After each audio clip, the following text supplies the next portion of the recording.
Welcome to episode 48 of Understanding Photography with Kim Ayres. Excuse me while I just fetch my glasses. That managed to fall off my lap. So tonight, what I'm going to be talking about is the notion of negative space and minimalism. So let me flip through here and just find the pictures. There we go, not getting off to a greatest of starts. So yes, tonight we're going to be talking about minimalism, use of negative space, and how that can enhance or even change the mood of the photos you've created.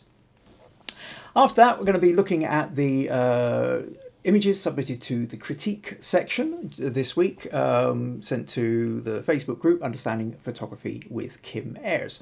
And with that, we have various pictures. Fiji has been trying to photograph like this little kind of small bicycle. It's like 5 inches high, but she's struggling with notions of getting it in focus and is looking for some ideas and tips on that.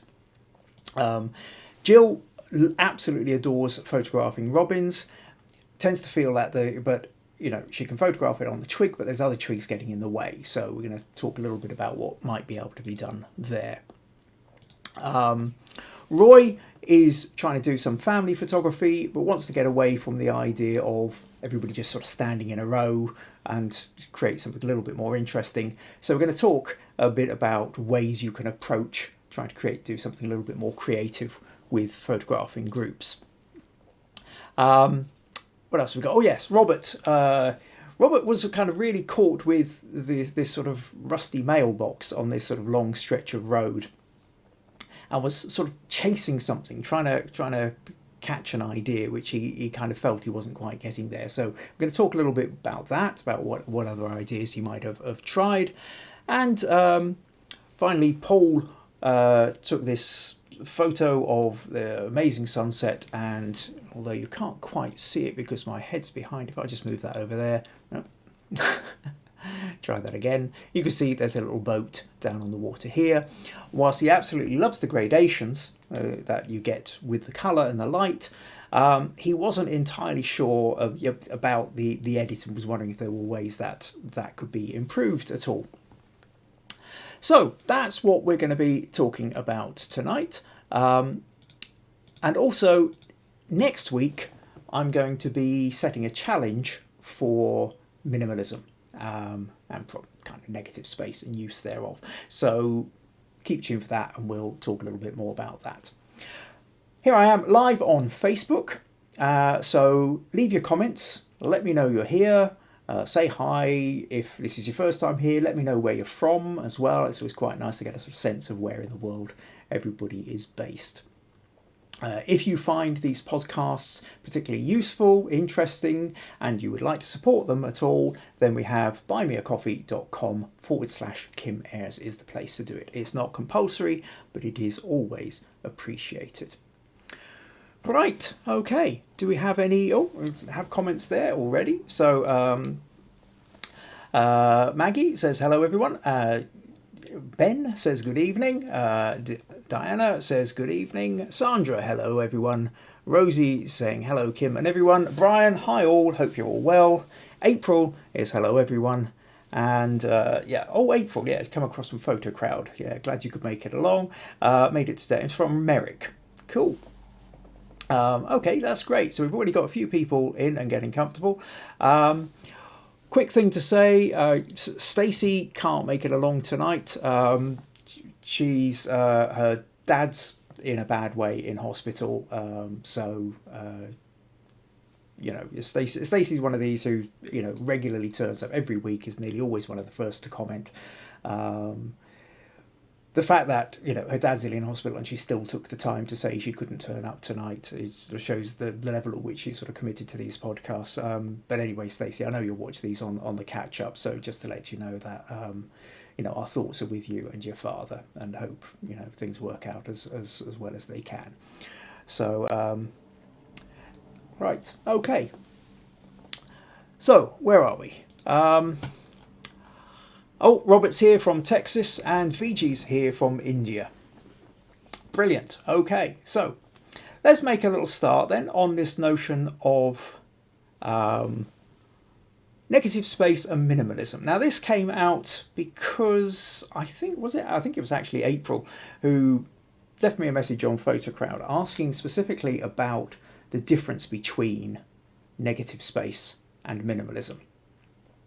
And it's both these terms are used a lot, thrown around in photography circles.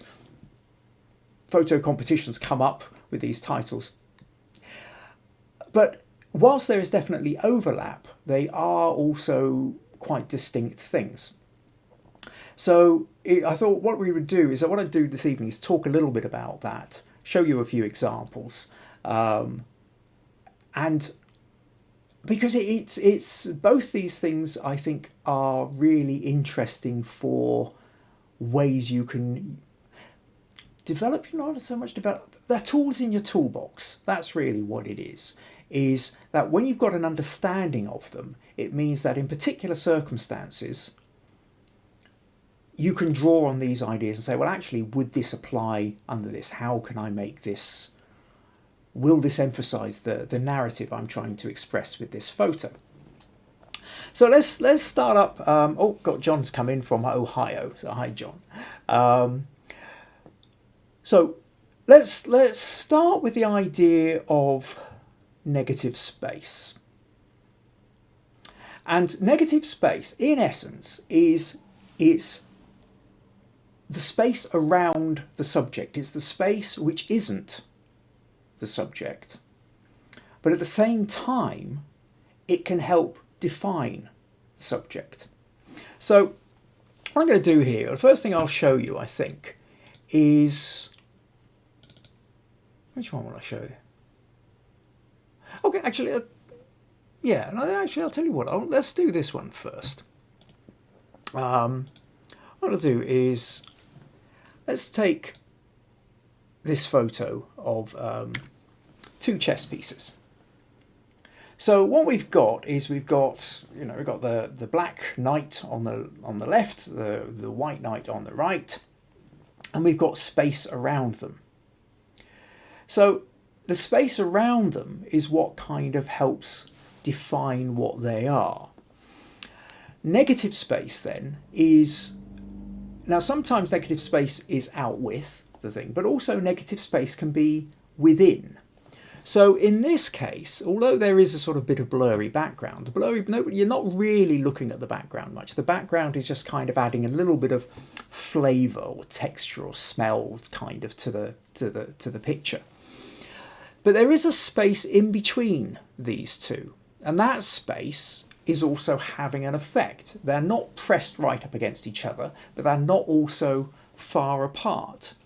And in fact, depending on how you wanted to look at it, you could even take a shape out of that. I mean, if I let's swap that over to white. That's what the problem is. Take the opacity up. You've got a space here which is between, and so that space there is as much negative space. Now, depending on how your imagination goes, perhaps you've got a happy man dancing who's got a long tall hat on. You will have seen, I'm sure you've come across these things whereby you have a thing where it looks like a vase or it looks like two faces, depending on what you're looking at. One part, that what can be the negative space can suddenly become the positive space. So that's just the sort of starting point of the notion that it's the space that's within or isn't the actual subject itself, but it still helps to define the subject. Okay, let's go a little bit further with this. One of the very first photos, I did this photo about 12 years ago. It was one of my first portraits, breakthrough portraits, which I thought, where I created the photo and then just sort of had a wow moment and a smug moment as I thought, God, it was just sort of beyond anything else I'd done. And this photo of my friend Mark, we can see the texture in his skin, in the eye, in the shoulder of his jacket, in bits of the hair. There's a lot going on in what we can see. But there's also a lot of negative space. There's a lot of space here. We've got, I don't go completely into, okay, again, let's just open that with Photoshop for a moment, because I want to show you here, close that, that if I take this and just crop it like that, it's still an interesting photo. There's still negative. This shadow down the right hand side of his face is a really important part of the negative space. It's emphasizing the positive. But having that extra space over on the left here creates more. It sort of defines his face even more. It sort of creates a space around him which emphasizes the mood a little bit more. And it's that notion that space, something which essentially contains nothing, helps to define more strongly the something, which is kind of where you come at it from negative space. So there's ideas like the whole defines the bagel, or if you eat polo mints, the whole defines the mint with the whole. And it's the gap is what's sort of defining what's there.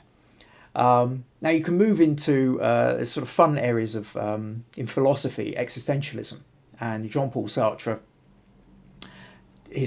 One of his key books was Being and Nothingness, and it's how the nothingness defines the being.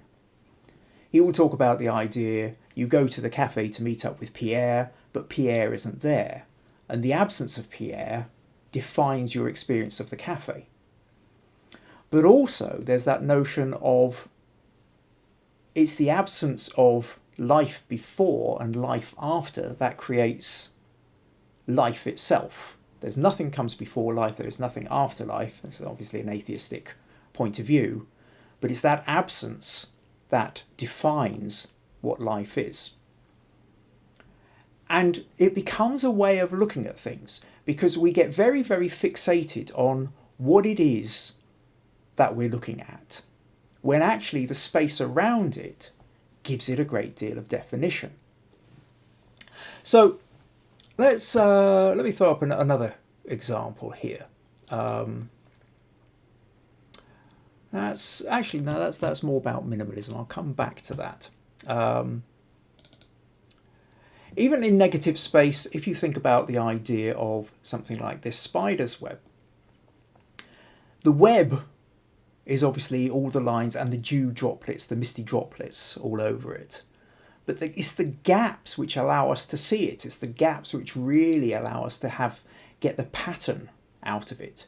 And it's not minimalist, this. It's a very busy picture. But it is full of negative space.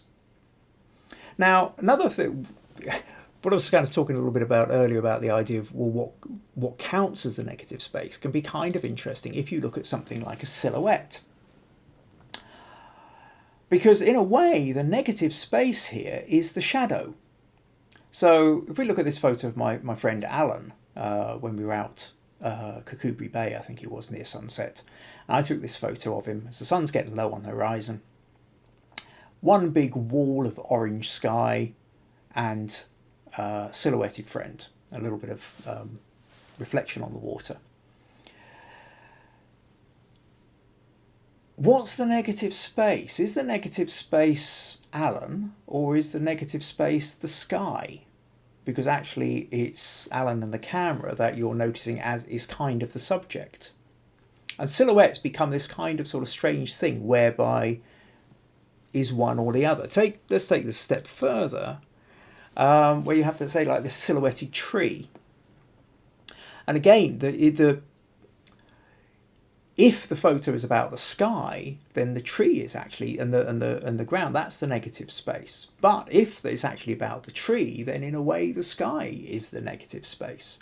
So you can play with silhouettes, become one of these sort of funny mixing grounds where, depending on which way you're looking at it, depends on what counts as a negative space and what doesn't.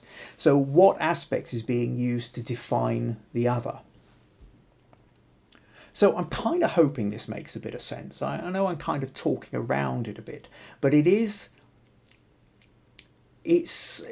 think it's a fun kind of concept. It's about that idea of understanding that it's not just the thing you're photographing, it's the space around the thing you're photographing that can have a profound impact on it.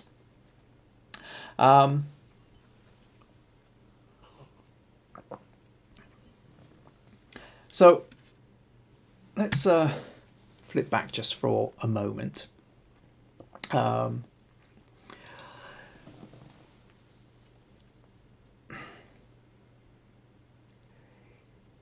Okay, so we've got that idea then that that's what negative space is. Negative space is the bit around the picture. So what about the notion then of minimalism? Because minimalism very often employs negative space. Actually, let's take a little crossover. No, sorry. It's one of these things where when I'm trying to explain, sometimes I have about 47 thoughts crowding into my head all at the same time. And as I go to say one of them, something else leaps in and says, no, me first, me first. So you'll have to excuse me because I have this huge loud chatter and all these sort of hands going up and everything clamoring for attention as I try and explain this. Right, okay. I think what I'm going to talk about now, yes, the notion of minimalism. Now, minimalism is about stripping away all the unnecessaries. It's about taking it down to the least number of lines, shapes, objects that you can. So, I mean, in a very... Yeah, that's right. Lots of voices crowding in again. So, let's take something like... I mean, a little while ago, several years ago, I did life drawing classes. And so here's just one of the sketches that I was doing. And so I've got the man lying down, head on a cushion, and I'm trying to create shape and I'm trying to create shadow. And I will say at this point that I was completely and utterly out of my comfort zone. I'm a photographer, not a sketch artist. I went to do the life drawing classes specifically to put myself out of my comfort zone. I knew it would force me to look in a different way, and it kind of did. And I'll actually come on to that in a bit. But the thing was with this particular drawing, there was one day when we did this, and I suddenly had this sort of moment of thought, of idea, of, well, actually, each time I'd gone, I was trying to get more and more detail. You know, I'm trying to create the shape of the man, but then I'm trying to get shadow in, and I'm trying to get maybe a bit of texture into the beard, a bit of texture into the hair, and how do I create more texture on that cushion? How do I define any kind of muscle groups? And I'm not brilliant with a pencil. At this point, I've been doing this for about 2 years, and this is the kind of level I've got to. And then I thought, oh, what if we simplify? What if we go down to bare minimum lines? How few lines could I get away with and still create a shape like this? And after a little bit of playing around, I ended up with this in my sketchbook. So instead of trying to get more detail into the drawing, I decided to go for less. And you still have the essence. You can look at that and you can clearly make out it's a person lying down. But just trying to go a quick line here, a line there, that for a head, that for a leg, or one side of a leg, that for another side of a leg. That notion then becomes, now we're moving into minimalism. We're minimizing the amount of parts in the image. Interestingly then, what this led on to for me was, I think it was about a year or so after I'd done this, and I had a chance to photograph a retired ballet dancer. Now, for those who are interested more in that story, if you go to youtube.com/Kim Ayres. You can find the back episodes. I think it's episode 11. I talk a bit more in depth about this particular shoot. But this photo shoot I did with Alexandra, retired ballet dancer, and what I decided to do was set up a light. I decided to set up a system whereby I had a single light source behind and to one side, and then she took up a number of poses, and when the lights went off it just kind of lit up one side of her, and then in the editing process I just darkened down anything that wasn't absolutely highlighted on the edge of her body. And what we ended up with were photos like this. And so this became a kind of very minimalistic style of photo. Here's another from the set, and here's another. So when you look at these photos, what you really notice is you can see the line, you can get the definition, but your brain fills in the rest. So here what we're talking about then is it's a kind of, what I'm doing is I'm using negative space and to help create the minimalism. And so when we create something like this, we can see one side of the arm, we can see the neck, we can see one side of the face, we can just see a bit of the nose. We know the nose is there, we can assume the rest of the face is there. We see the arm coming up here, we assume the back of the arm. And each part we assume the back of the body, we assume the other side of the leg, we assume the underside of the leg, we assume the underside of the hand.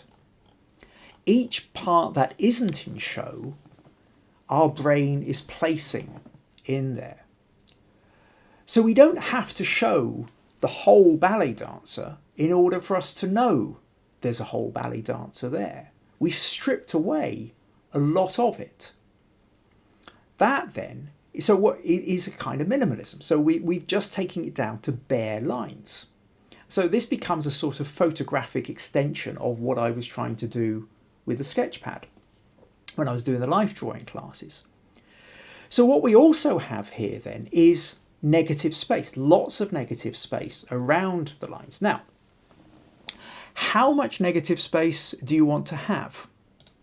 And we can change that by stretching it out. So if I just, let me just turn that background to black. And if I open this up, because I've got a black background, I can create more negative space around it. But there comes a point whereby actually, maybe there's just so much negative space that we kind of lose what's there. Is she enhanced by having this amount of space around her? No, not really. And so you have to make your judgment as to where you think the crop is going to go. Where's the best place for to have the amount of space that's going to enhance the story, or do you need to come in closer? And with this one, I don't think you actually need much more than just being a little bit beyond the boundaries of, and that really is kind of all you need, because actually there's a whole load of negative space within it already, and creating a larger space around it isn't really going to do it much more good. So that's that notion whereby you're creating, I mean, in this case, we're doing white in black. And the black, the absence, is helping to define what's there. But we've also got this use of minimalism, of just stripping away what isn't necessary. Other ideas of... So this was the picture I used to set up the event page to talk about the notion of minimalism. And again, what we've got here is, this was taken down at Carlingwalk Loch, which is at the bottom of Castle Douglas, the town I live in. And it was on a misty day, and it was on a calm day. And when you've got mist and you've got calm and you've got water, you can't see where the water ends and the sky begins, or the horizon line disappears. And so it's a really good way of playing around with just shape and space. And here we've got the swan down in the bottom left corner, we've got trees in the top right corner which is just disappearing into the mist. There's a lot of space around it, and that space creates a calming mood to it. It sort of lowers the tension. It sort of, or maybe sometimes you've got a slight eeriness, or it's not a hard active picture. It's not like, you know, sports going on or something. It moves in completely a different direction. You can take it even a step further, where here I've got reeds popping out the water, and again it's misty, the water's really still, not absolutely mirror perfect, because you can of course see little bits of wobble in the water, but barely. And so that again, you create plenty of space around it. There's lots of negative space, but it's also very minimalistic. All it is, it just appears to be light. And actually with this, it's got the green leaves. But if you drop this into black and white, it sort of becomes even more minimal. Now the green have become grey. The reflections have sort of stayed kind of black. And because of that reflection line that runs through the middle, everything is sort of mirrored shaped. And it's quite abstract at that point. You know, you might have to think for a moment what it is you're actually looking at. It's not so obvious, especially once you remove the colour. So the minimalism then can come in removing colour, and what you're doing is you're removing any distractions, you're removing anything that isn't contributing to the narrative and what you're trying to create. So that's really what minimalism is about. Minimalism, and so you can see that the negative space can really help with minimalism, but it is a different thing. Negative space is the space around it. Minimalism is reducing things down to the minimal amount of things that you need. And very often you will use negative space in order to enhance that sense of minimalism in your image. Now the tricky thing you've always got with minimalism is you can strip things away to the point whereby actually it just becomes really dull and boring. You still have to have something which is going to grab your audience, or at the very least is going to grab you because you're the one taking the photo. So I hope that kind of gives you a sense of what's going on. And I think that and it's useful to know that there are times when you're out there, when if you're in a large open space, you can use that sense of space to allow an object, a single object in that space. All your eye comes to it. You know, it is quite simple. It's like the notion, we go back here. So let's just create, if I've got a white sheet and I put a black dot on it, your eye is immediately drawn to the black dot. Similarly, if I have a black space and then put a white dot in it, your eye is immediately drawn. You are drawn to the contrasting point. You are drawn to the bit, you know, which is different. But that little dot there looks quite different within that space than if I did it like that. That now feels quite different indeed. And in fact, actually, if I could really zoom in on this, and now there's very little in the way of the negative space of the black on this. So understanding how much space you want to put around something becomes something of an art form, something of creativity, something that you play with. You stretch things out, pull things in. You'll often hear me talk about giving the photo room to breathe. And that's sometimes because people have a tendency to crop in so hard that you've actually not got enough space around it to really help you define what it is you're photographing. So that's really what I wanted to say. That's your kind of introduction to negative space and minimalism. So I'm going to take a quick look through the comments, see if anybody's left anything. Oh, Becca's here. Evening, apologies for being late. That's fine. VG likes the silhouetted tree. VG says, oh, behind you, the figurine and its sharp shadow against the wall. Will make a great minimalist shot. So yeah, we've got this over here. You could take that, but then it would depend on how much space you placed around it as to, I mean, or you can zoom in and it can become quite a complex shot. And if you zoom right in, you can be picking out the grain in the wood. So there's different, whether you're in or you're out will make a difference as to whether it's minimalist, whether you're using the negative space. And it's this kind of thing to keep in mind, is you don't have to take the photo the first way you see it. Step back, does it look more interesting? Step forward, does it look more interesting? Go in really close, what do you see? Pull right back and place it in a much wider context. How much does that change? And if you have these ideas in mind when you're photographing anything, then you're adding more tools. And sometimes, every now and again, you photograph something and you realize that by changing your position, by getting in closer or by stepping further back, you end up with a more interesting photo. And that's really the point I'm wanting to try and get across. Sandra says the minimalism makes for the photos very dramatic, and it can do, as long as it doesn't go boring. You know, is that you have a tiny dot in a vast space, sometimes it just doesn't work, is there's not enough there to grab your attention. But if you get it right, absolutely right, it creates a lot of drama. Becca says stunning ballerina. VG also like the rim lighting on the ballerina.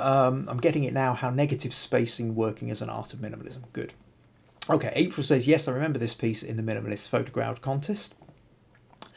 And John and VG are having a little conversation there. So,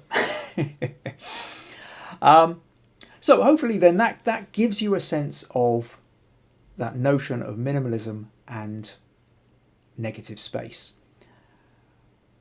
and how you can use the negative space to enhance your minimalism if you want. Now, with that in mind, what I've decided to do is next week I'm setting up the monthly challenge that we do. For those of you who are new here, most weeks what I do is I begin each podcast either talking about a technique or an aspect of photography like I just have, or I talk about a photo shoot that I did and the decisions that were made behind the various aspects of the photo, why they were made, what was influencing them. And then the second half is the critique section, which is what we're going to be coming on to fairly soon, where people submit images and then we look at ways that they might have been improved or deal with people's challenges or sticking points.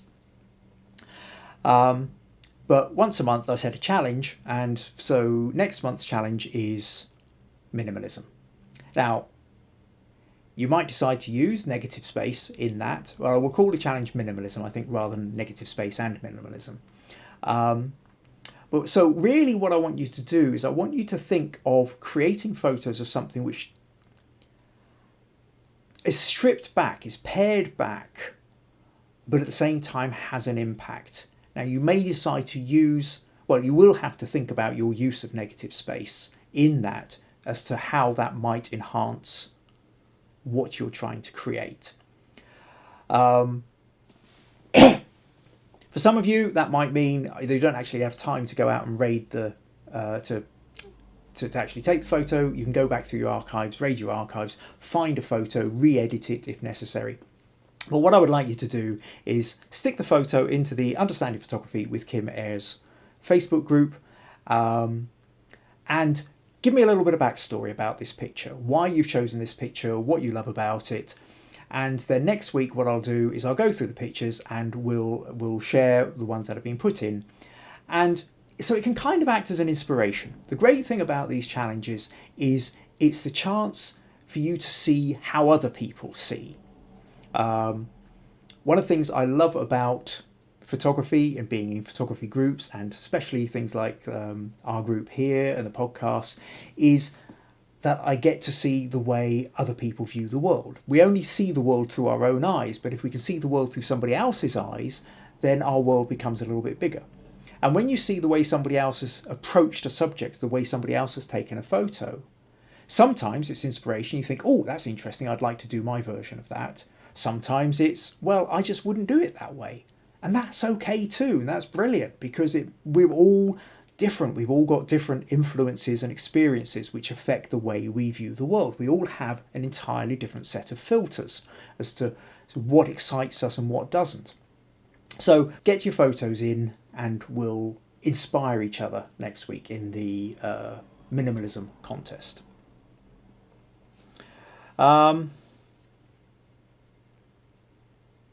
Okay, April. Oh, right. Becca said yes, you froze, but back again. That's a relief, right? Okay, April says, could you show a picture with a lighthouse that is considered minimalism versus a picture that is considered negative composition?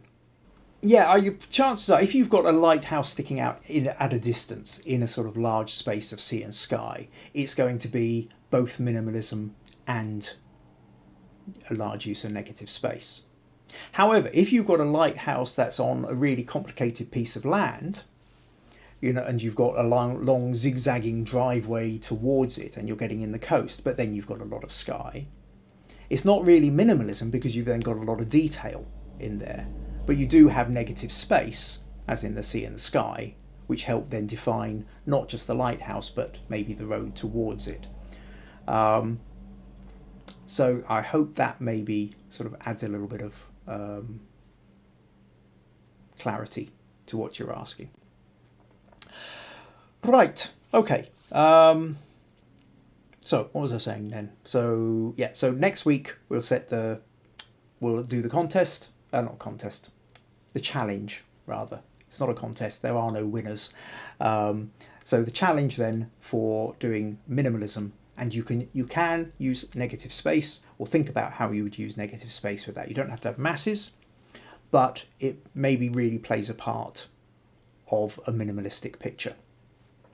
But I'm really excited and looking forward to seeing what kind of ideas different people are going to do with that and how you might approach it. Right, okay, so let's move on to the critique section. No, I just remembered now. Something else I wanted to talk about just before I get on to the critique section was those of you who were watching last week when we were sort of talking, and I went off on a whole a sort of side bit of in response to Mandy's picture, I think, of her niece, and then I said about doing a very painterly style photograph of my daughter Meg. So I put this up on Facebook shortly after, a couple of days after we'd done the podcast, and it got a great response. My daughter, I can put up my greatest photo ever, which would be, and I'll get a handful of likes. I put up a picture of Meg, I'll get a couple of hundred. Anyway, this one actually got a huge amount of comments, lots of likes, lots of love. But what I found really interesting with this, and in a way kind of proved one of the points I was trying to get across last week, was the number of people. I had at least half a dozen different people refer to the painting Girl with the Pearl Earring by Vermeer. And several people said, she's missing the pearl earring. Reminds me of Girl with a Pearl Earring. And what I thought was particularly fascinating about this is actually, this is nothing like Girl with a Pearl Earring. Let me show you Vermeer's Girl with a Pearl Earring. Now, the only thing you've got in common is this picture of a young woman, basically head and shoulders shot. But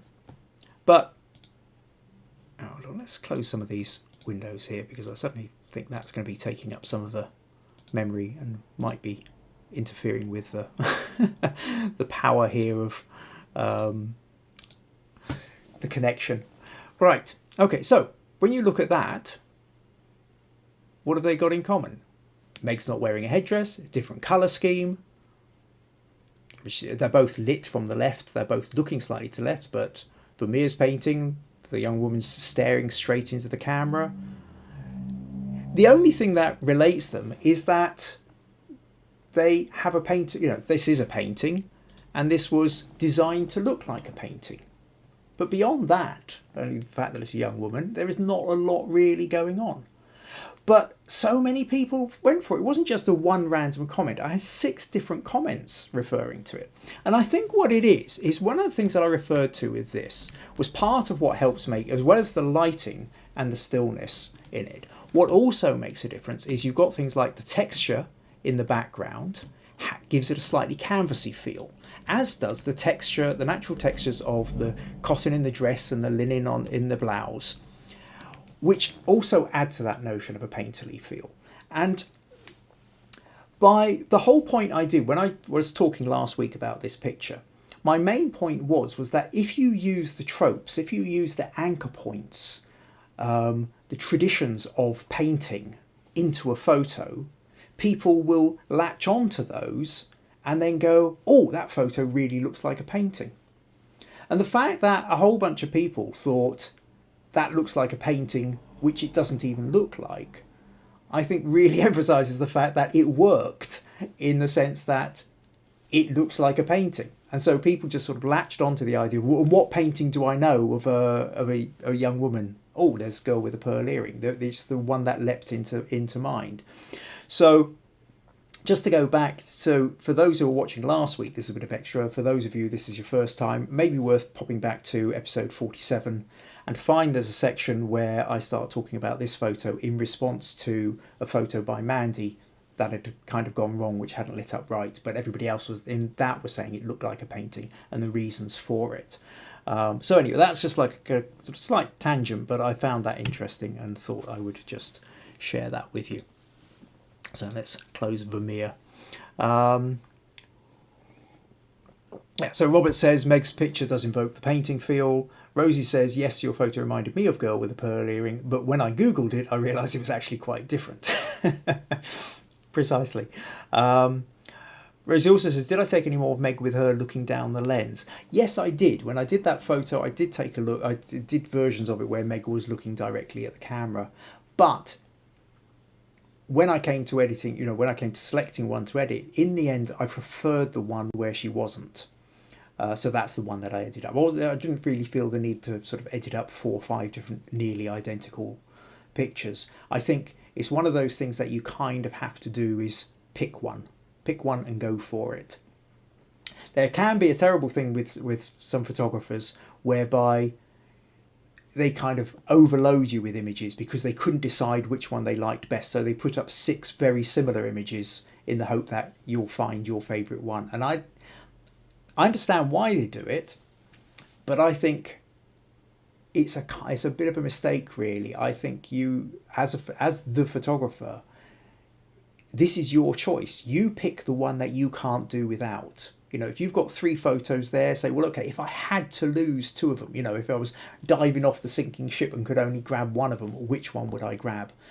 And that's the one that you edit up. Have one damn good photo rather than 3 which end up diluting it. So yes, I could have just as easily done a version of me, and I did toy with the idea of doing both, but then I thought, no, let's just take the one. And of the ones that I was faced with, that one where Meg was just looking slightly down and off to one side had that edge on the emotional impact that I was chasing. But I fully accept that actually, if I'd handed you the memory card, you may well have chosen a different one. And that's going back to, again, what I was talking about earlier, which is the wonder of photography, that everybody's got a slightly different eye and a slightly different take on what they would do. Right. Okay. VG says, I had to Google as well, but Meg's shot is more like a painting and grand. Thank you, VG. And Rosie says, okay, she knows what I mean by overload. Cool. Okay. A triptych of Meg. Rosie says, yeah, do 3 of them together. Triptychs, you've got to be very careful of. You don't want to have 3 identical photos, your pictures. You've got to, there does have to be a significant difference, although they need to be related. Could probably do an entire section on triptychs. Maybe I'll do that one day. Okay, so now we're going to move on to the critique section. And the critique section is here for you to send in your photos where you've got a sticking point.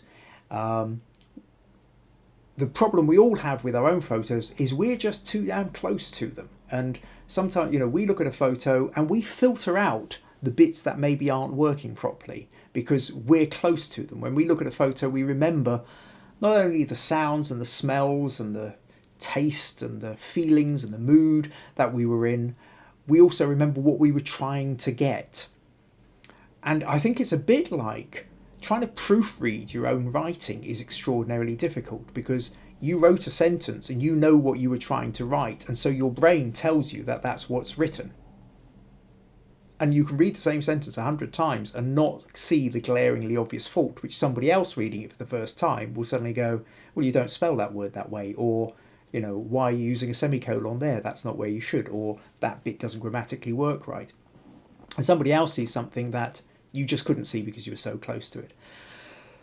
So being able to get an outside eye on your images can always be useful. Additionally, sometimes you're struggling, there's something, you're chasing something, but you're not quite getting it. So again, another opinion can sometimes help. So that's why I set up this little corner of the internet. The critique section is the place where, you go to the Facebook group, Understanding Photography with Kim Ayres, stick in your image for critique. Let me know what it is you feel your sticking point is, and then I'll do my best to help you with it in the following podcast. So, tonight then, okay, I've got 5 different pictures, excuse me, and let's start off with VG. So, VG says, so she sent me a couple of different photos. She's of this little toy bike. It's not. It's a toy. It's got more of a words gone out my head. Ornament in a way. So she's got this little bicycle. She says it's about 5 inches high, and she was trying to take a photo of it. But what she said was, while the bicycle cannot be passed for a real one, the tyres are still, leaving that, I have one question. Other than rolling on the floor, can you let me know how to photograph an object which is barely 5 inches tall? I lowered myself as much as I could. Focusing was a great challenge. A challenge as much as the self-portrait focus she was having. Okay, so 2 aspects here. One is about photographing something which is very small and getting down to ground level. And the second is the problem of focusing with it. Now, the ground level bit, if you want to shoot it on the ground, then I'm afraid you essentially have to roll on the floor. The alternative is some cameras have the screen flips out, and you can flip the screen out and rotate it. So that allows you to place the camera on the floor, pull the screen up and actually look at it from above. Very useful. Not all cameras have that, but it is a useful addition if you happen to have one of those. So that would allow you to do that. The next alternative is to make the object higher. Put it on a table. Put it on a desk. Put it on a wall. Put it on something which is raised so that you're not actually having to literally stick your head on the ground and to try and see through the viewfinder.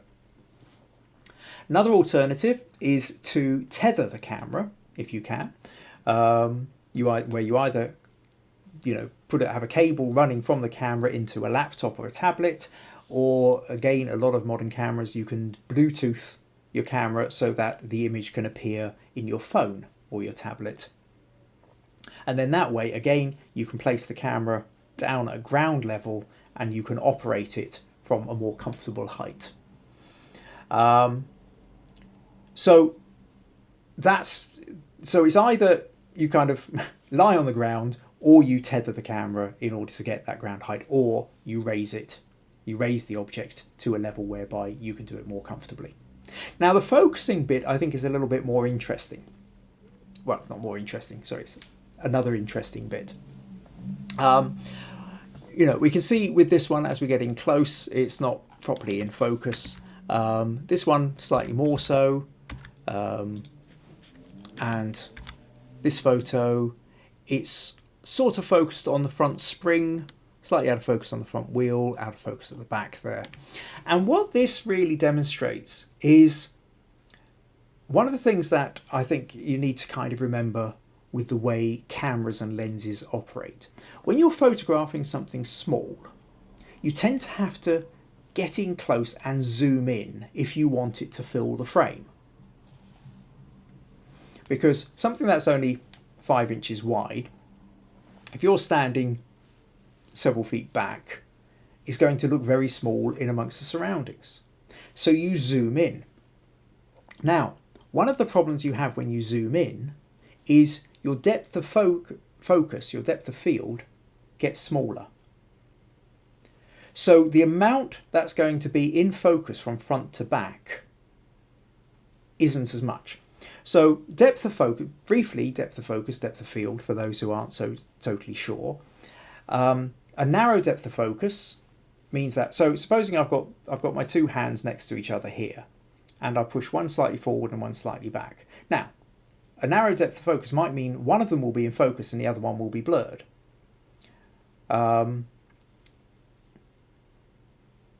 If you've got actually, I'm just wondering, am I using the right words here? A small depth of focus is created by a wide aperture. If you narrow your aperture, you get a deeper depth of focus. So I could maybe do that, and this hand would be in focus, and this hand would be in focus. So if you want more of it to be in focus, you have to narrow your aperture. So instead of being at something like f5, you go up to f8, f11, f16, and your aperture gets narrower and narrower, but more of it becomes in focus from front to back. So when you are photographing a small object, you very often need to really narrow down the aperture to try and get as much in focus as you can, because otherwise only a very small part of it's going to be in focus and a lot of it's going to be blurred in a way that you don't want it to. However, the downside of that is that because you're narrowing the aperture, a lot less light is getting into the camera, a lot less light is hitting the sensor. So you then need to have a much longer exposure. So if you're going down to, if you were on a 60th of a second, you might now need to go down to a 20th or a 10th or a 5th or a 2-second exposure to get the same amount of light into the sensor. And so for that, you've then got to make sure that your camera is really steady. You can no longer do this handheld. So you may be having to rest your camera on a tripod or on a solid surface. And again, if you're getting really low in terms of your shutter speed, you might need to sort of set the timer or have a remote release so that the pressing of the camera doesn't cause it to wobble. So that's really a technical bit with that, VG, is if you're wanting to get, if you're struggling with the focus with small objects, the chances are it's because you're zoomed in and so your depth of field has become smaller. And so the way around that is you need to narrow your aperture, but then you offset that with the fact that you will have to have a slower shutter speed to let the same amount of light in. So I hope that makes sense. Right. Okay, so thanks for sending that one in, VG. Mandy says, had issues tonight with connection my end. Late good evening to you all. Hi there, Mandy. Okay, VG says, I played it at f8, forgot to send the high-res ones. Apologies. No, that's fine, VG, don't worry about it. Okay, so if you're playing that at f8, you might find that if you went to f13, f16, even f18, that you might have had more luck with that. However, like I say, you would have to compensate with that by having a slower shutter speed. Right, okay, so thank you, VG. Next up then, well, let's talk Jill. So, where am I? Okay, so Jill's photo So Jill says, can't make the podcast, but I'd be interested in your thoughts on this photo this week or next. She also thought this picture fitted well in with the negative space theme. So let's just show you what she's done. So this is her robin. She says, I love photographing birds and am a bit obsessed with robins. I like the elements of this photograph, the bokeh background and the round shape of the robin and the way it's perched. In the original version, which she also posted, which is this one, she says, I don't like the harsh vertical branch that obscures the robin's gaze, so attempted to remove it in Photoshop. So you can see that's been taken out. But she says you can see the join, and really, I suppose you can see it just down here. It's not quite matching up properly. Once I removed it, the other branches and twigs became just as distracting. Everything could be removed other than the branch that the robin is perched on, but that would result in a lot of negative space. Not much of a setting and perhaps a bit of a bland shot. I'm interested to know your thoughts and any Photoshop guidance on how to remove branches. I do have a version with an open beak, but strangely preferred the beak closed. Nothing strange about it. You look at the photo and it works or it doesn't. So we've got this one. We can see that there's not just this vertical one here. We've got twigs hanging down above the robin as well. So she's cleaned it up quite a bit. It's a kind of a bit of a tricky one, this. Now I can also see you've taken out some of that one as well. Okay, let's open this in Photoshop a moment and have a little talk. Right, okay, let's close the lighthouse and that picture and that one of Mark. So we're down to the robin. And really, so she's got the robin, she likes the robin, and the robin's looking off to the left, except for the fact that you do have this branch in the way. So you want to remove the branch. Now, part of the problem that you've got here is that the background is beautifully out of focus, lovely bokeh, lovely soft texture. But that also means that it makes it particularly difficult to convincingly remove the background. You can kind of part do it, but you have to just play with the tools. I mean, if I take the spot healing tool here, modern Photoshop is so much better than it used to be. And if I sort of drag this down here over the top, you can see it's removed it. Now, we have got that little slight bump problem there, but maybe if I just touch it again, do it a couple of times, well, it's not too bad. Maybe get a little bit smaller. You just kind of run it over a couple of times until you've kind of got something which then now is no longer jarring. Maybe we can do a similar thing with this. We remove that twig up there. And again, there's a couple of little extra bits that maybe I don't want, but if I run over them again, by and large, he's kind of getting rid of them. I think you got rid of that one as well. Maybe sometimes if you do a straight line, you end up with a straight kind of thing. So wiggle the line a little bit like that, and it sort of creates a bit more natural bumps and what have you. So now you've got a bit more picture. Now, really, how much more you want to remove kind of comes down to you. There is a point where, I mean, you know, we can let's do this. We can take that branch out. Pull that bit. Yep.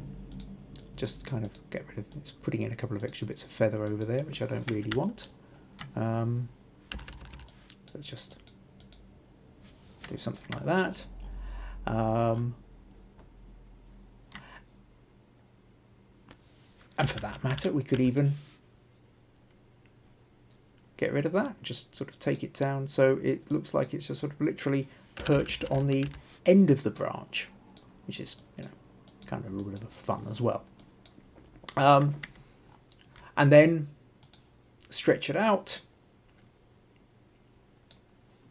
Now, autofill is not going to like this much at all, I think. Because the bigger you go, the less it knows what to do with it. But at that point, you now have massive amount of negative space, tiny little bird perched on the edge of the void. It's kind of looking a bit ridiculous at that level. But the thing is it's kind of up to you as to how much you want to do it. And, you know, if we go back to your original image, I think there comes a point you have to make a decision when you take the photo. Sometimes the photo's got all the elements you want, but something in it isn't quite right. And you can remove that element or add in another element in order to make it right. Photoshop can be your fantastic editing friend. And sometimes no amount of editing is ever really going to do it quite right, because the editing, maybe it's got a complex background, maybe you haven't quite got the other elements. And sometimes it's just a case of going out and trying to get another photo.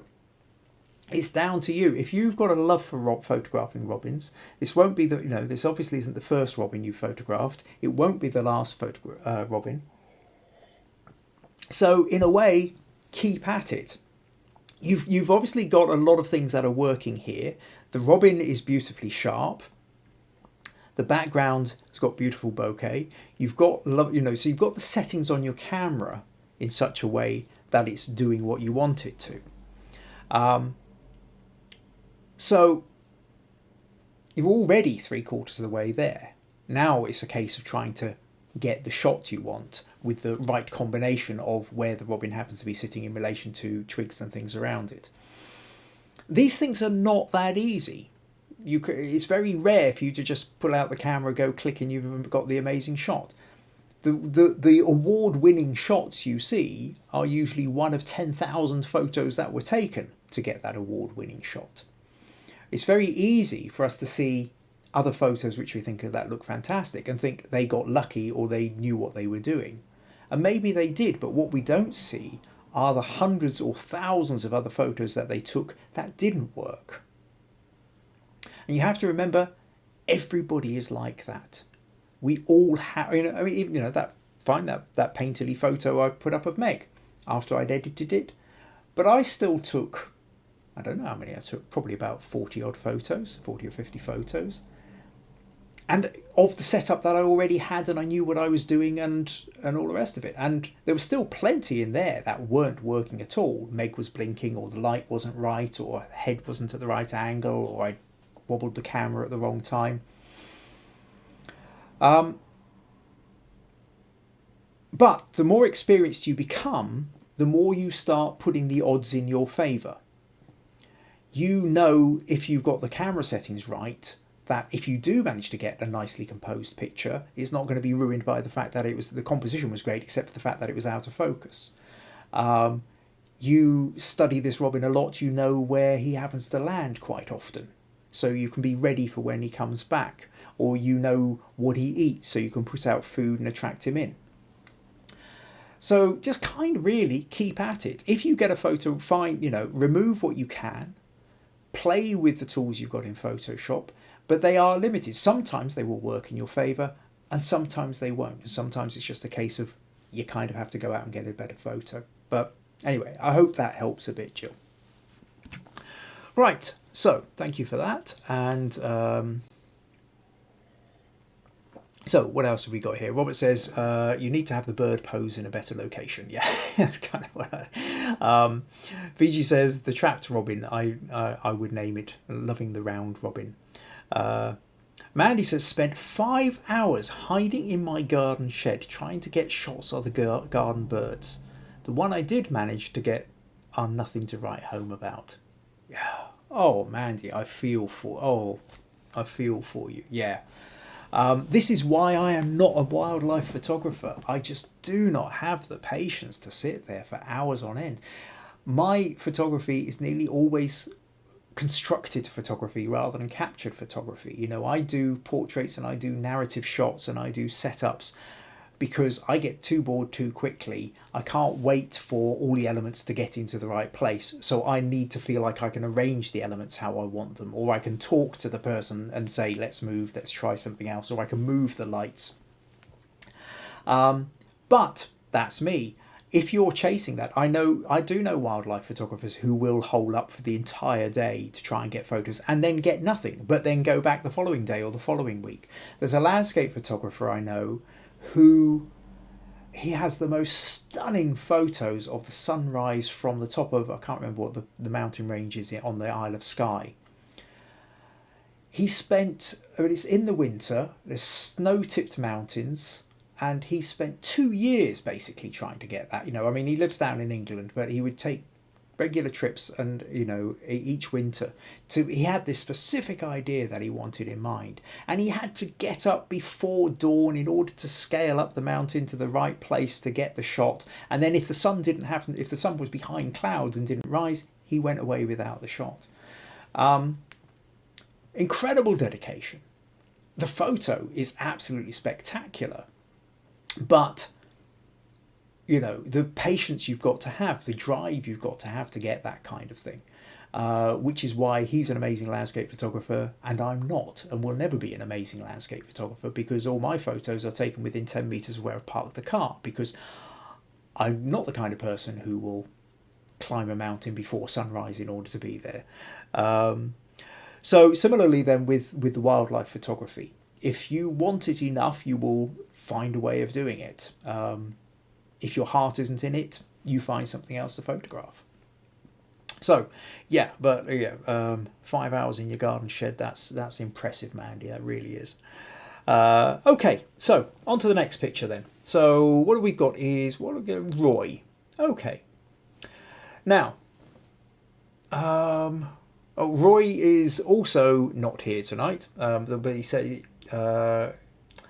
He says he won't be able to watch the podcast live as it's the 12th birthday of his granddaughter, but he will catch it on YouTube. So, happy birthday, Roy's granddaughter. Oh, hang on a second, just before I get on to that. Rosie said, I find wildlife photography very exciting. You never know what you will get. Sometimes nothing, and sometimes surprising things happen and you get the shot. And I suppose that's part of it. It's almost like scratch cards or gambling, isn't it? You know, that luck element as to whether you get it or not is part of the chase, and you have to put up the disappointment if it doesn't work, but it becomes all the more exciting for when it does. So yeah, there's a good point, Rosie. Thanks for putting that. Okay, so back to Roy. Roy is attempting to do family photos. So let me just pull up Roy's photos here and show you what we've got. So he said, my first attempts are group photography. The first one is called Family Tree, and the second one is called Wishing You Well, because they're out of wishing well. I wanted to get something more than cheesy smiles, and how could I have improved the way I set up these shots? Now, I think there's not any, well, first of all, I'll start off and say there's not an easy fix to this, Roy. That what you're doing is you're moving into another way of doing photography. As such, it's a whole concept and genre in its own right. But, first of all, good. I like the fact that what you've decided to do is move away from a traditional family group photo, perhaps where everybody's sort of standing side by side, and try and do something a little bit different. That takes a certain mindset to be able to say, I'm now going to try and do something. The problem we're then up against is, what do we do and how do we get it to work? Now, this one, for example, what you've done is you've got the girls in the tree, you've got presumably the mother and their pet dog in front. How do you go about improving something like this? Really, you have to play. I mean, one of the first things that strikes, part of the problem that you've got here is that you've got the sun behind you. So, you know, if we look at the shadows here, the shadow of the woman and the dog, you know, are just sort of going almost straight back slightly to one side. So I'm guessing the sun is just over your right shoulder as you're taking this photo. But it also means that her eyes are lost under the shadow of the cap, and she's also wearing sunglasses underneath.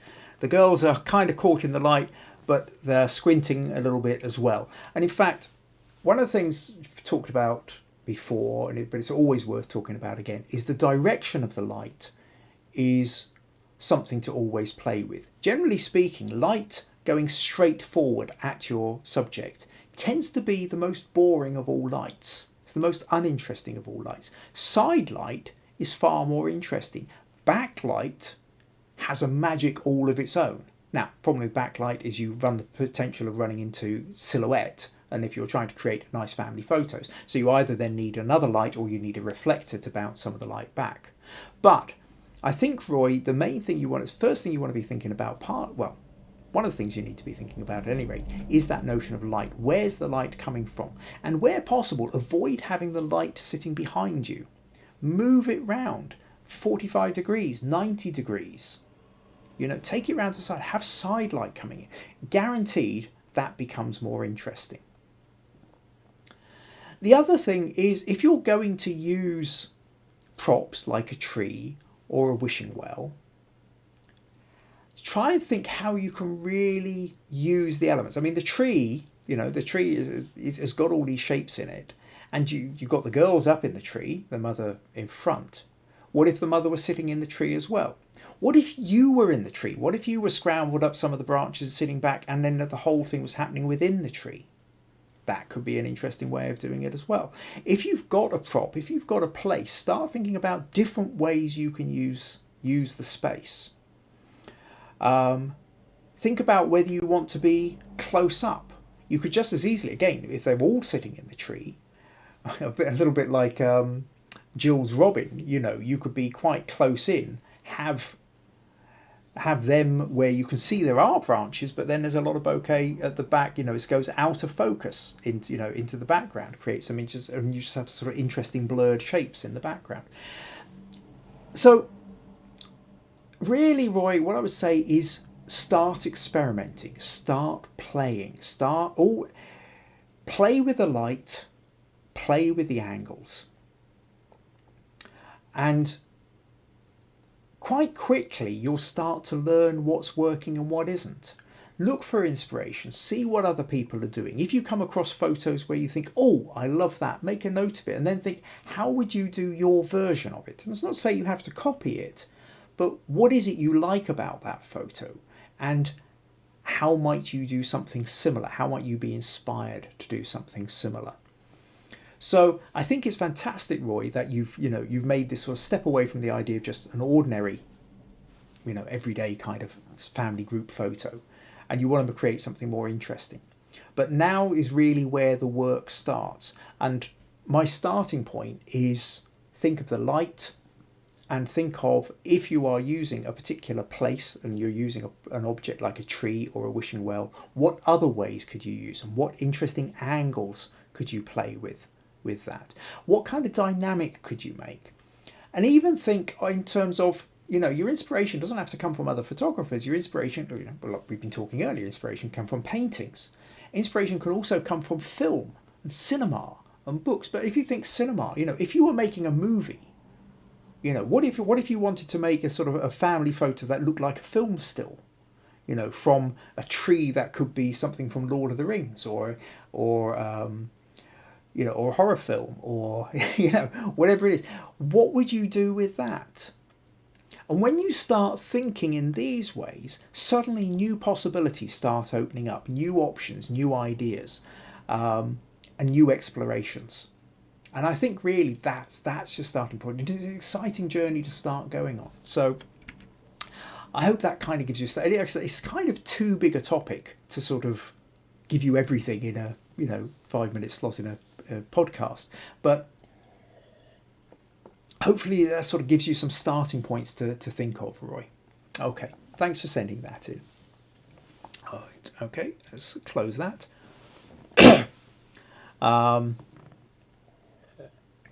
What have we got here? VG's gone for bed.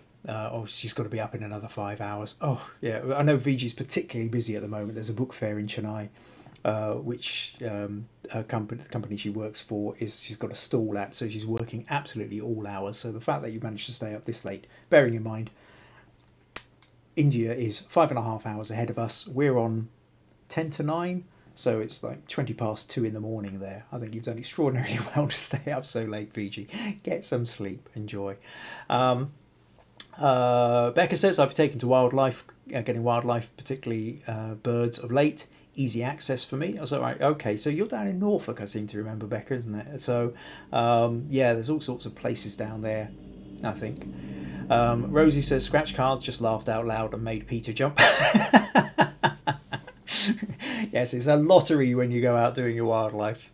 John says, family photo shots are good ideas, but I think the lighting isn't good. What about fill light, Kim, or a better time of day? Yeah, so that's responding to what I was talking about. It is that notion of that sunlight hitting straight on isn't a great thing. You either change the time of day, or you at the very least change the angle at which you're taking the photo. So yeah, fill light, if you're using, I mean, those were done in natural light, so I'm assuming that, Roy, that you're not using artificial lighting like off-camera flashes at this point.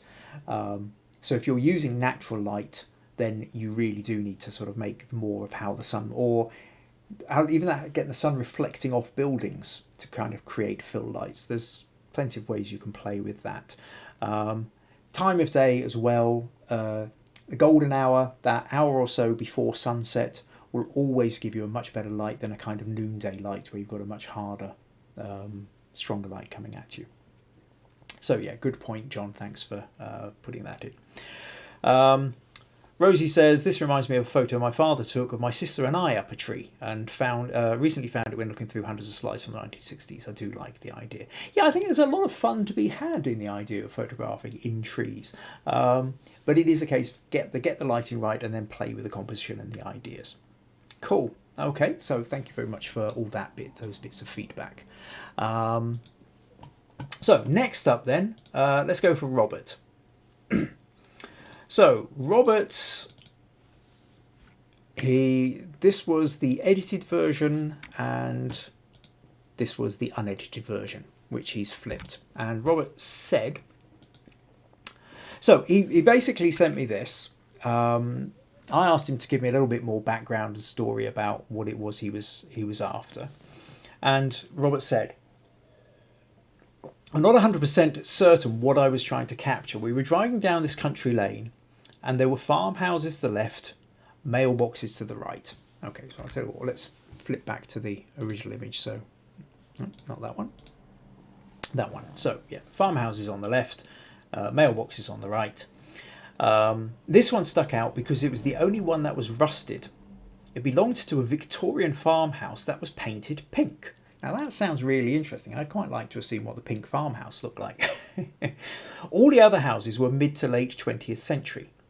Something about it jumped out. That's a point I would actually, is worth just making a point here on that notion of the age of the farmhouse to my European and even Indian viewers. I mean, I can talk about Victorian house in the UK, and an awful lot of houses are. There are plenty of houses. I mean, I don't know how old the house is I'm living in, but it's easily 100 years old, possibly a couple of hundred. Living in houses which are a couple hundred years old is very commonplace. I mean, there are plenty of new builds around, but, you know, that there's a notion of, because there are some people who are living in houses that are 400 or 500 years old. There are castles that date and churches that date back 1,000 years. There's, with that kind of architecture, there's deep history. And so a house that's 150 years old doesn't seem particularly out of the ordinary here. But I do remember when I spent a year in Canada on a student exchange, suddenly discovering that a 150-year-old house in Canada was ancient. That there isn't the same deep time from a European settler's perspective as there is in Europe. So anyway, I'm just going off on a tangent, but I just found it interesting that notion that for just the realization that when Robert talks about a Victorian farmhouse, for Robert in Texas, that will be a much, much older building, perceived as a much, much older building than a Victorian farmhouse would be in the UK. Okay, tangent over. So he says, So the Victorian farmhouse was painted pink. All the other houses were mid to late 20th century. Something about it jumped out at me and I tried to capture at it. Looking at it in post-production, I'm not certain that it's telling the story. The rest of the mailboxes are blurry and kind of have a bouquet next to them. So, you know, if we look at the rest of the boxes, they're a little bit out of focus there. So I don't know if it gives it enough context. Perhaps another angle would have been better. What do you do with a spread out row of different mailboxes? This is one of those stories I'm not certain quite how to tell. Okay, so I think here, Robert, that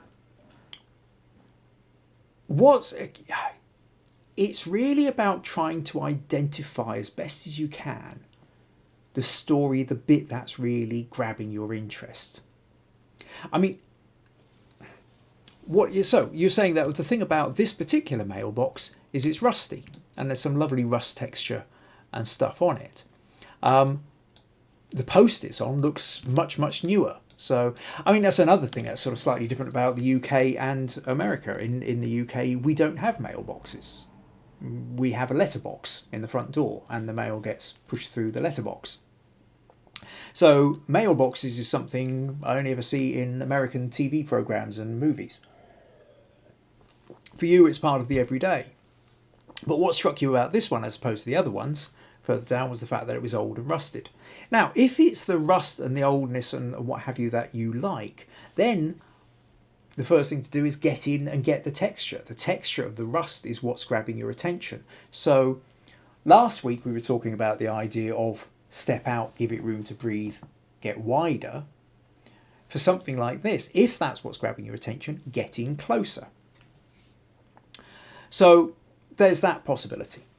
There's another possibility here, which is you talk about, so we've got the mailbox here, and then across to the left of the picture, out of the picture, you've got this pink Victorian farmhouse, which sounds really quite interesting. Now, if you moved 90 degrees round, so you were to the right of where that mailbox was and then looking 90 degrees across, then what you could have is you could have the mailbox in the foreground and that interesting Victorian farmhouse in the background. Then, depending on whether you're using a wide aperture or a narrow aperture, a bit like we were talking with VG earlier, if you have a wide aperture, then you could be focused on the mailbox and the farmhouse would be out of focus. If you had a narrow aperture, you might be able to get the mailbox and the farmhouse both in focus. But then you need to make sure you've got the mailbox in the right place so that it's not blocking something key to the farmhouse.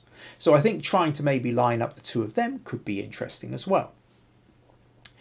If it's just about the mailboxes, if you like the fact that there's a row of mailboxes and you're trying to get them in, that's slightly trickier because they are so far apart. So we've got this one at this size, but by the time you get to these ones down here, they're all really quite small by comparison and far away. You've also got the problem if you've got this Jeep of some kind, or this vehicle at the end, which is then kind of detracting away from it. Part of that then is about sort of trying to line it up. Now, if these are the things that were interesting you, what we've got is a whole bunch of negative space over on the right here, which isn't actually doing you any favours. We've got this big empty field, but it isn't contributing anything to the story, because what you've told me is the story is the mailbox or the mailboxes and the mailboxes behind them, in which case the field is doing nothing for it. And if we just open that a moment, in essence what you're really talking about with your mailboxes is this. That's your picture. Or in fact, maybe it's that. Coming in even closer.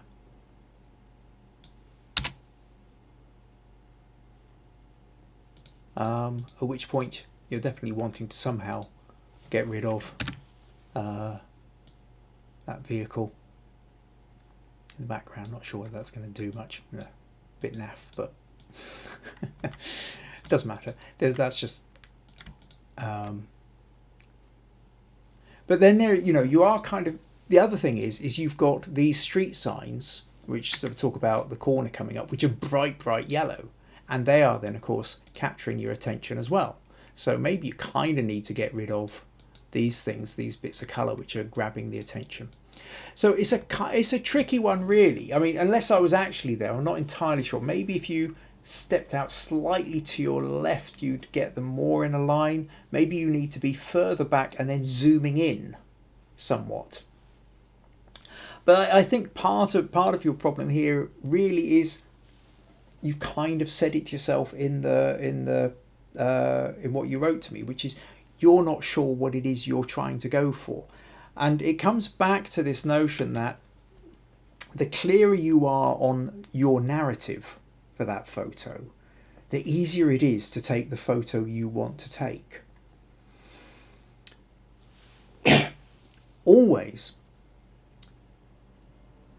when you decide to take a photo, there's something about it that has made you decide you want to photograph this. There's a reason you pulled over. There's a reason you got the camera out. There's a reason you started pointing the camera and going click.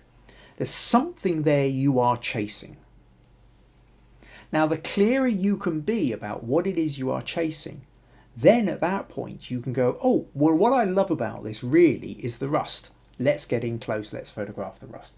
What I really love about this is the age of it, and the sense that it's got a sense of aging to it, but also that it's the one of this Victorian house, a farmhouse, which is unlike the others on the street. So I'll move round and just get this and the farmhouse in. Or what I like is all the mailboxes in a row, in which case it's about the mailboxes in the row, and you don't want to have anything else in there which is taking your attention away from those mailboxes, like a Jeep or signs or a great big field. And the clearer you can be with that and go, if you can pause when you're taking photos because you think and then you're going, what's going on? And if you can just sort of literally stop and even say it out loud, if nobody else is going to be looking at you too strangely, what am I looking for? What is the story? What is the story here? And by formulating it, literally saying it out loud or saying it in your head clearly, you start instructing your brain to come up with an answer. What is it I'm looking for? What is it that's exciting me? What am I chasing? What's grabbing my attention? Okay, it's the mailboxes together. It's the texture of this mailbox. It's this mailbox in relation to the farmhouse. It's this mailbox in relation to the road. It's this mailbox in relation to the way the light is hitting it. Whatever it might be, once you get the hang of that, that's going to then dictate what you do next with where you stand, what settings you put on the camera, and then how you compose the image. So, I hope that gives you the enough information to sort of start thinking about how you would approach that or change that. So thanks very much for that, Robert. Okay, what have we got?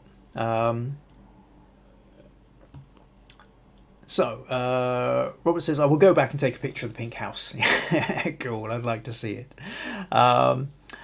Rosie says, regarding distant mailboxes, is this where lens compression would come into play? Yeah, it's that bit where if you stand further back and then zoom in, you're going to get, they're all going to kind of look like they're much closer together. Ben says, would a longer lens be better for shortening the distance? Yep, absolutely. Okay, so Ben's already answered that, even though I got in before reading your comment. Robert says, I had a feeling you were going to say getting close with a smiley face, and of course he's laughing because last week I was telling him to stand further back. The Jeep was a mail carrier. Okay, fair enough. It wasn't obvious to me. Maybe it's obvious to you because either you knew what it was, or maybe that blue is the colour of mail carriers. In the UK, the post office van is red. So if you saw a red van up ahead, you would know that it was carrying the mail. So that might be one of those cultural things which hasn't travelled out with Texas or your corner of Texas. Okay, and Ben says, good evening, by the way. Oh, well, good evening, Ben. Glad you can make it along.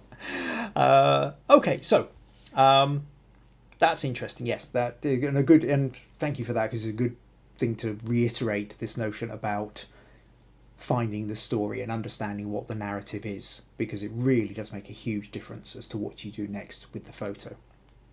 Okay, so on to the next one then is Paul.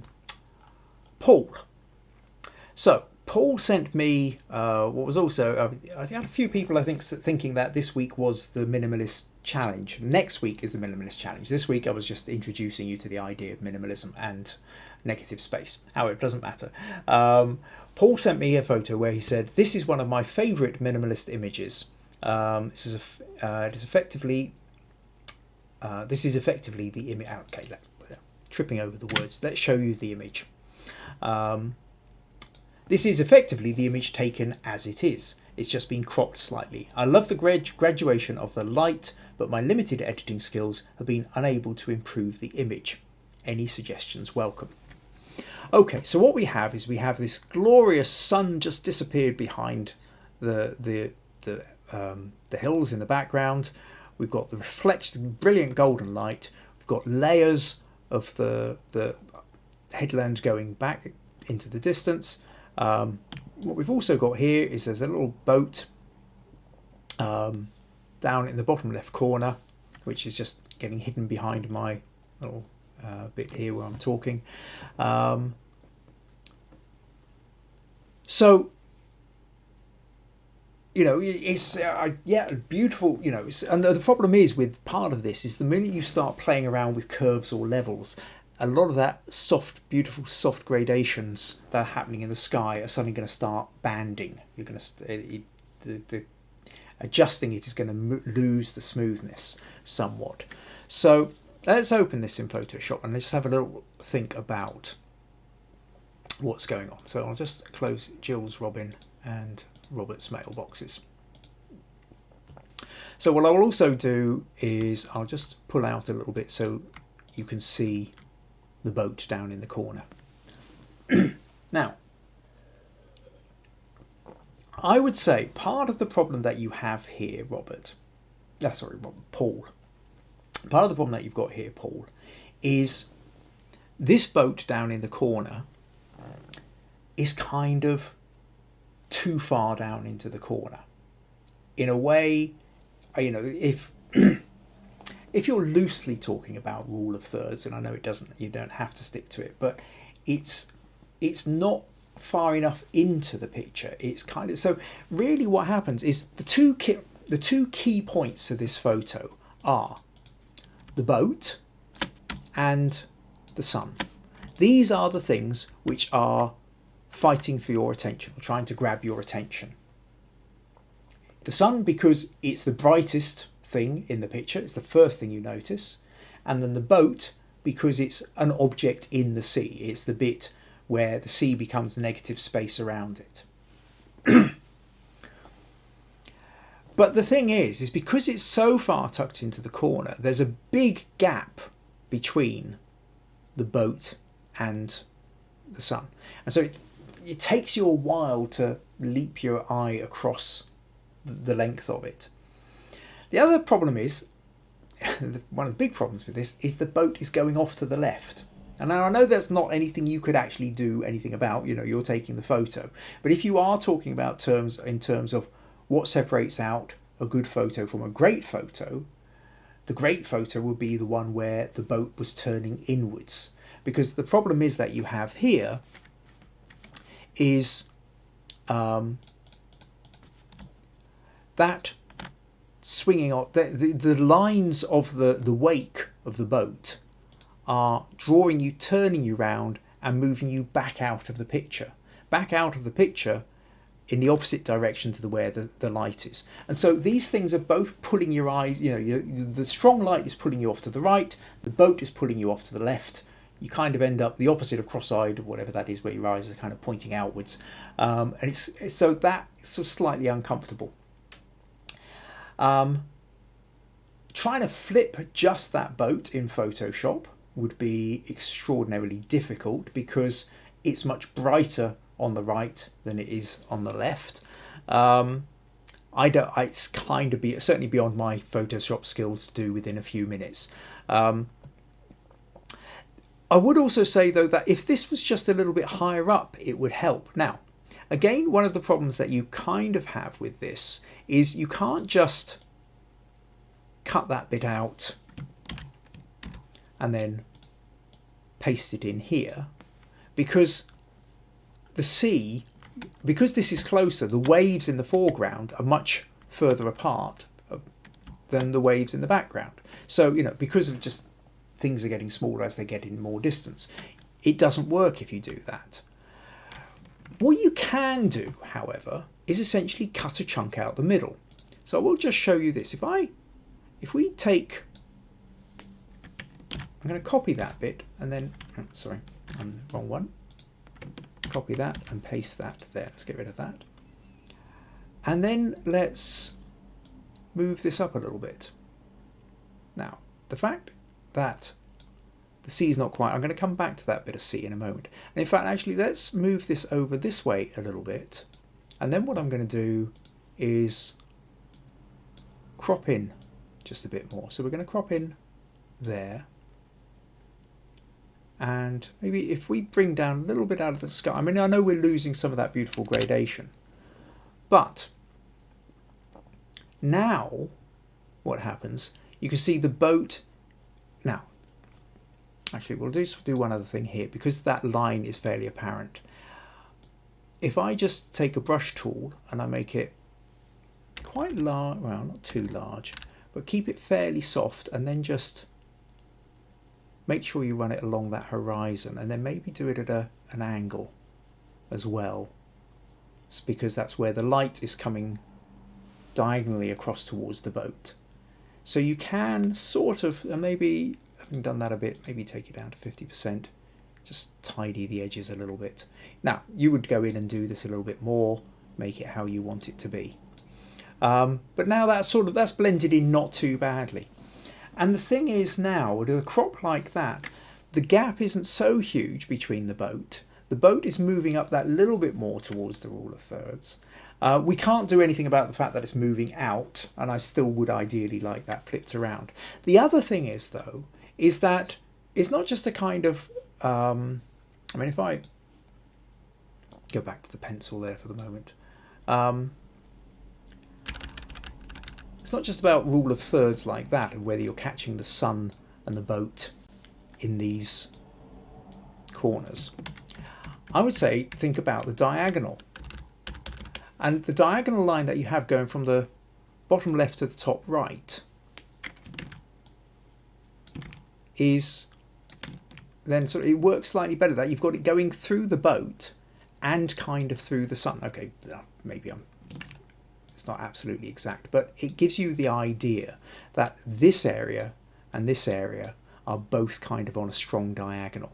And that makes it work a little bit better as well, because if we go back to the original version, just move this out again because that's sort of too far, then the line between the boat and that diagonal doesn't hit the top corner. It sort of misses it a little bit as well. So I just think that that way of sort of cropping the middle out of the sea and moving everything up helps a little bit as well. You do have to kind of crop it a little bit more, you lose some of that sky, but what you're trying to do is correct something which it's back to that thing of ideally you would have got the boat further in, you would have got the boat turned to the right rather than turned to the left. And there's not a lot you can do about that now. But I think in terms of correcting it, kind of taking out that middle bit, moving it up a little bit, moving it across a little bit, kind of maybe gives you a slightly better shape to it. So I hope that helps, Paul. So now that's pretty much us at the end of the podcast. So I'll just close that. But I want to talk now about, just a reminder then, that next week is going to be the Minimalism Challenge. So if everything, if you missed the beginning of this, go back, watch the beginning afterwards, or tomorrow. This will be up on YouTube, youtube.com/Kim Ayres. You can find, from tomorrow afternoon, you'll not only be able to find this episode, but you can also find the previous 47 as well. Excuse me. So, yeah, we're gonna have the minimalism challenge, and put in your photos and let's inspire each other. Okay, play around with the ideas. So the first part of this podcast was all about what the minimalism is, what negative space is, how you can relate the two of them together, and I want to see what you can do with that. So I look forward to seeing what you're doing. If you found these podcasts useful, who would like to contribute to them, then buymeacoffee.com/Kim Ayres is the place to do it. Always appreciated. So that's pretty much us. Rosie's come in and said, beautiful sunset, Paul. I don't seem to have much more in the way of comments. I must admit, comments don't always appear on here. Quite often afterwards, I'll be looking back and I'll suddenly find a whole bunch of comments that I hadn't seen before. So if I haven't picked out your comment, then apologies. It just hasn't appeared on the screen. That's it. Hope you found this interesting. Look forward to seeing you next Tuesday. Take care. Bye-bye. Now, back over to this bit and try and find the end screen. Cheerio.